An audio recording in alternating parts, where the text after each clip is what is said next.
mother to frighten them into obedience.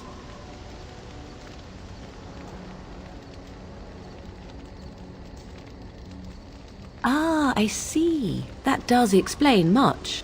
I can relay what Flemeth once told me herself, and you can decide whether or not 'tis the truth, if you desire.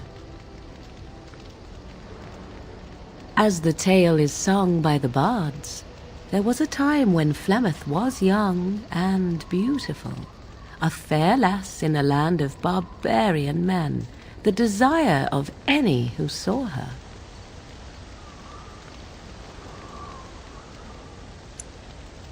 The tales say that Flemeth fell in love with Osen the bard, and fled the castle of her husband, the dread Lord Conobar, and that he swore vengeance for her infidelity. In truth, my mother claims that 'twas Osen who was her husband, and Conobar the jealous lord who looked on from afar. Lord Conobar approached young Osen and offered him wealth and power in exchange for his lovely wife, and Osen agreed.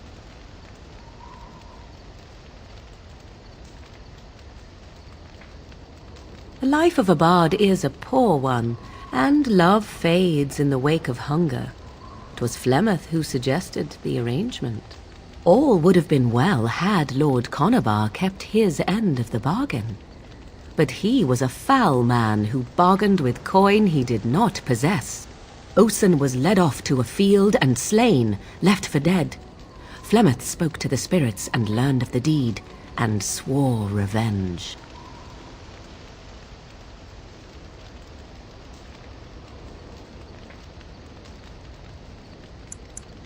That was not the point. Conobar had no honor, so she would not have him.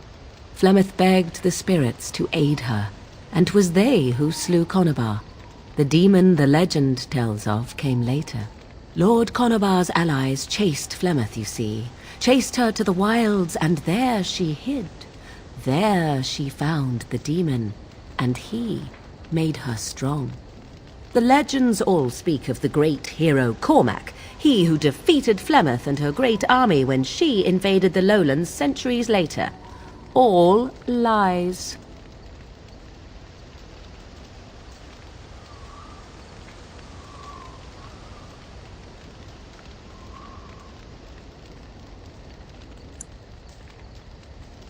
The truth of the matter is that there was never an invasion.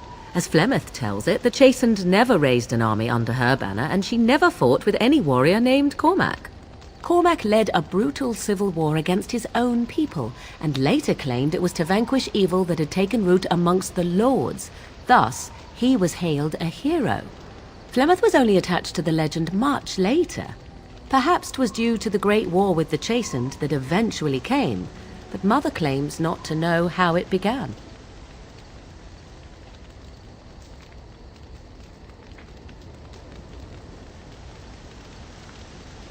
I do not believe everything that Flemeth claims. Oft it seems her bitterness has colored her memories. But on the whole, yes, I believe this tale, if not all. The demon within her has transformed her into something else. An abomination, perhaps some would say. I know not. I only know my mother is clever, and she is part of the wilds as it is part of her. But she is no immortal. She bleeds. A blade in her heart would kill her like any other. To find her. You ask if I have sisters. Most of this myself.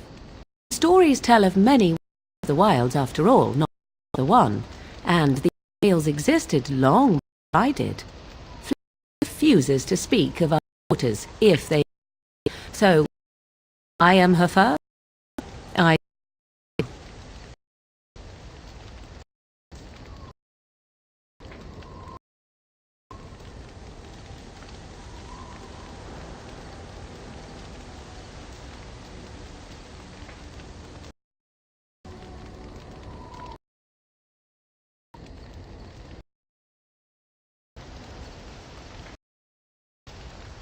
The chase tell of a falling out between Flemeth and her daughters. They say that one day she hunted them all through the wilds and ate their hearts. It may be true. I have never seen another or heard of one. Perhaps Flemeth will eat my as well.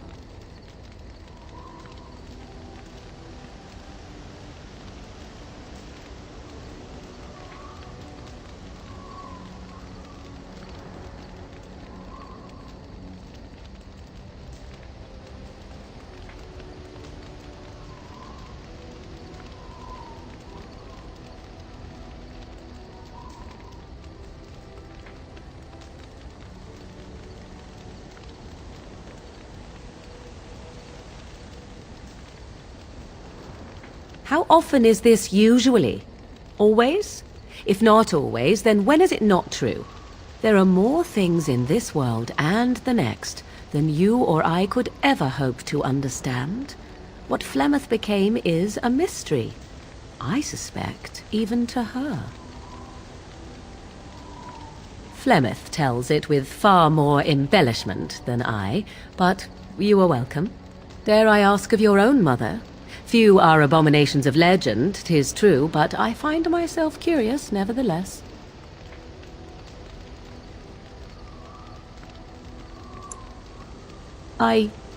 Nothing. I wish to know nothing more. I find myself a little envious, to tell the truth. But it matters not. Let us move on. What do you wish of me? If you must.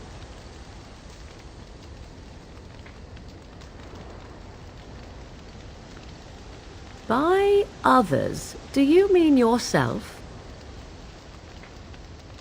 Then I shall teach you what I can whenever we are in camp, provided you have the will to even make the attempt, that is. What do you wish of me?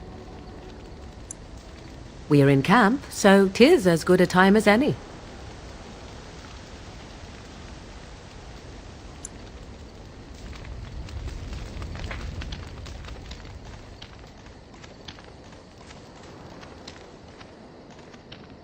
Ah, it's good to see you, my timely rescuer. Bodon Feddick, at your service, once again. I saw your camp and thought to myself, what safer place to rest for the evening than in the camp of a Grey Warden? I'm perfectly willing to offer you a fine discount for the inconvenience of our presence. How does that sound? Good? Yes?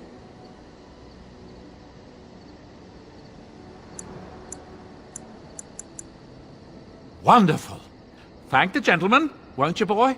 Thank you, sir. We won't be a bother to you and your companions, I assure you. If you should need enchantments, simply talk to my boy. Otherwise, come speak with me.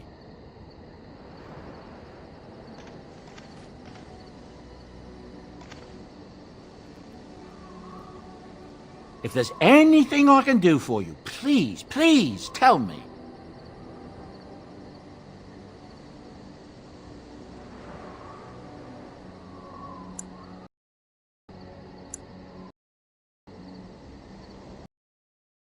Oh, since you told me, it's only fitting for me to... I am originally from Orzammar, the famed dwarven city that lies beneath the stately Frostback Mountains. I was a merchant there, too. Merchant caste. These things are in the blood, you know. You can't just leave them behind. I ran a fairly successful business. Rare artifacts, you know. Old things, grand things. The nobles loved them. Reminded them of the lost glory days, I suppose.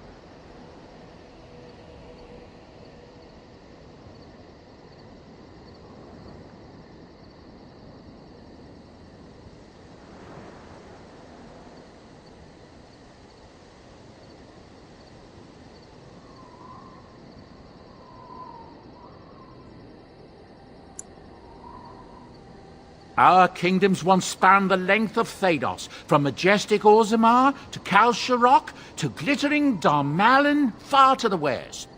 They say the gold and silver veins ran so thick through the stone of Darmalin that the entire city sparkled. The Darkspawn took it all, of course. One by one, the old Tigers fell, and then all that was left was Orzammar. But we were talking about how I ended up here, weren't we? One day, a noble woman came to my store. She looked around for a bit and then started shrieking in dismay. Apparently, she believed that a pair of braces I had for sale once belonged to her brother. He'd been lost in a cave-in, you see, while on an expedition to clear out the Darkspawn from one of the tunnels running close to the city. They were made specially for him. They're unique, she shrieked. He stole them from my poor brother's corpse. She had me arrested on the spot, of course. Nobles, they're touchy like that.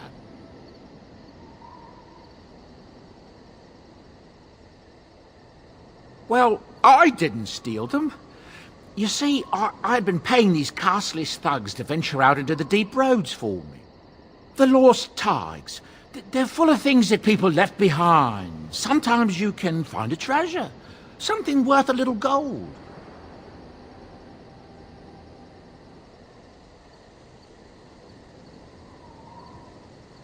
The noblewoman, she wasn't too happy with the theft of her brother's braces. I don't know what they planned for me, and I didn't want to find out. Bribed the guard that was watching me and took off for the surface first opportunity I got. Never looked back.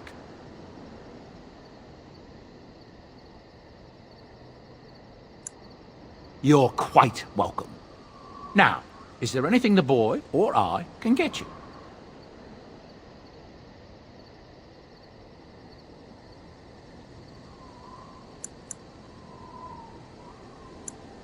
Ah, yes. I'm married to a fine woman back in Denerim, it's true. She'd give me a son if she could, but that's not likely to ever be. Sandal here. I found him in the deep roads years ago. Abandoned, I think, and he was never quite right in the head. I took him in, and I brought him with me when I came here to the surface. It may not be my blood, true, but I think of him as one. We left Orzammar. That's right, boy. Maybe one day we'll see it again. It's not as if I don't benefit, mind you. Turns out the boy's a natural working with enchantments. He might have even been lyrium-addled. I never thought of that before, to be honest. Happens sometimes. He can work an enchantment into just about anything, however, given some time. Could probably open his own shop, if he knew how. Enchantment. Well, he does seem to enjoy it, at least.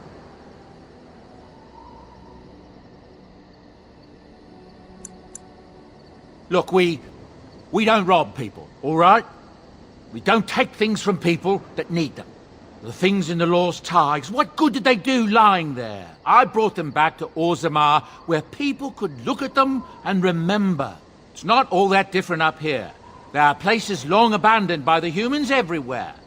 Even more now with the Darkspawn coming.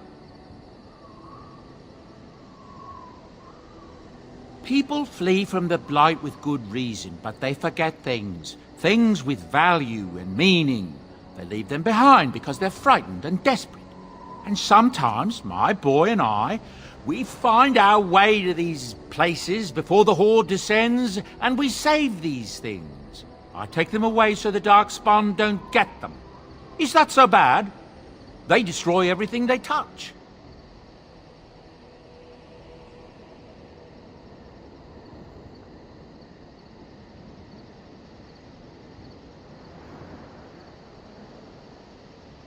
That's what I tell myself, too.